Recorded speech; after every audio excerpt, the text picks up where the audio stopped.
ভাই দাঁড়ান, আপনি কি একটা হেডফোন স্ট্যান্ড খুঁজতেছেন? তাইলে ভাই ভিডিওটা আপনার জন্যই।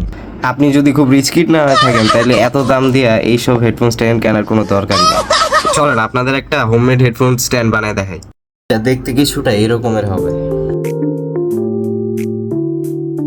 তো যাই হোক, ফার্স্টেই পাশে পড়ে থাকা কোনো একটা কৌটার এরকম ঢাকনা নিয়ে নিতে পারেন। তারপর একটা টিবিসি পাইপ নেবেন, বা আপনি পানির পাইপও নিতে পারেন। তারপর একটি গ্লুগান নেবেন। টিবিসি পাইপের এক সাইড এভাবে একটু কোনাকুনি করে কেটে নেবেন। তারপর আরেক সাইডের কিছু অংশ কেটে এরকম একটু চ্যাপ্টা টাইপের বানিয়ে নেবেন, যার উপর আসলে হেডফোনটা থাকবে। এদিকে টিবিসি পাইপকে হোয়াইট পেপার দিয়ে কভার করবেন। তারপরে ঢাকনাটা বরাবর ওই টিবিসি পাইপটি রেখে একটি গোল সার্কেলের মতো এঁকে নেবেন। কাটাকাটি শেষ হলে সবকিছু একসাথে এনে খুব সাবধানতার সাথে আস্তে আস্তে গ্লুগান দিয়ে সবকিছু লাগিয়ে নেবেন।